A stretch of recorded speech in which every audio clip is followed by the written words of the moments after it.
Ngayong araw, isang murang tattoo na home service na naman ang ibibigay natin dito sa Tanay Rizal para sa isang masugid na taga-subaybay sa ating YouTube channel, FB page at TikTok account mula pa nung unang panahon. Panahon pa ng Hapon na sumakop sa bansang Pilipinas na ipinaglaban pa ng ating mga kababayan na mga katipunero na nagbuwis ng buhay para sa kalayaan ng inang bayan. Sobrang tagal na nito. Nagimagsik, nagsumiksik sa pinakasingit-singitan ng mga hukbong sandatan ng mga banyagang nakaubo na humubog ng pangamba sa mga ninuno nating ang tanging hangad lang ay mamuhay ng payapa sa lupang sinilangan at mag-ulam ng adobo, tahanan ng aming lahi na may magandang lahi, natatangi na muli at bumalik sa pagiging gagi. Aray ko. Anyway, client requested a cover-up tattoo para itakip dito sa tatakpan sa kanyang kanang right upper taas kaitaas-taas ang braso sa ngalan ng tinta, ng balat at ng inipong lakas maghapon.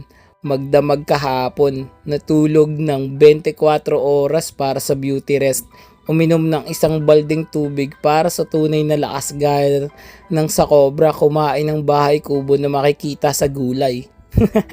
Ano daw? Trivia, itong tattoo na tatakpan natin 30 years in the making na raw. Respect and huge shoutout sa tattoo artist na nagtattoo sa kanya dati noong past life niya na nasa ngayon nasa tahimik ng kalagayan. Ito pa yung isa sa mga tinatawag ko na tattoo nung mga binata days, di ba? Tattoo sa pagkabinata. Parang ganun. Sobrang dami na nating mga na-cover up na mga ganito. Usually, ito talaga yung position niya, pwesto, kasi nga dati tinatago-tago pa yan sa mga pinagtataguan. And hindi pa masyadong liberated dati ang mga tao, hindi pa nila gaanong tanggap ang tinta sa balat, 'di ba?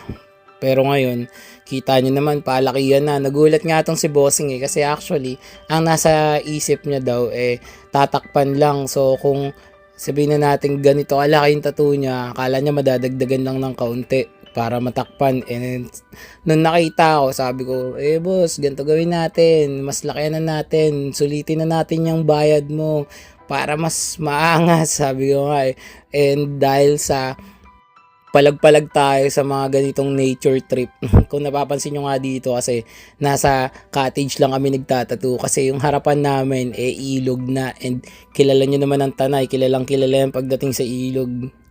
Teka, maiksi nga lang pala tong video na to. Kaya eto paalala, kung gusto mo rin ng murang tattoo kagaya nito, kontakin mo na agad ako sa FB page More Than Vlogs. Text o tawagan ako sa cellphone number ko 0970-825-0395. Yeah, gusto mo ba ng tattoo? I got you bro. Full back, full sleeves, full leg, let's go. Full front, sa tuhod, sa siko, sa leeg, ulo, kahit face ganado.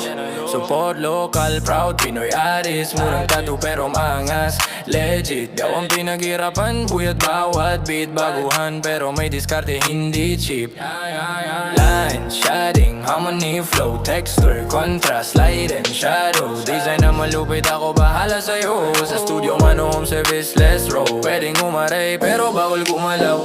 Precision sa karayom, di ako atras, bawal sumablay. Gusto mo fine line, so bold na bara. Ko bahala, wag madala. Check my craft, bawal stroke may puso. Pinagpuyatan kaya siguradong gusto. Support low. Tapos na yung tattoo natin. Ano masasabi mo? Okay naman. Yun. Katamtaman lang. Katamtaman yung Sakit. yung sakit. Yung quality, boss. Ano masasabi mo? Okay naman. The best yan. Yun na. Panalo. Rate mo, 1 to 10. Siyempre, 11 yan. Yun na. Si Bossing, dinaya pa natin yun ng home service dito sa Traitan. Daraitan, Tanay Rizal lang naman. Yeah. Ulit ka pa ba, boss? Oo naman. Oo naman. Salamat, boss. Tiwala. Ikaw bida lagi. From shoulder hanggang wrist, legs to ribs, sa likod.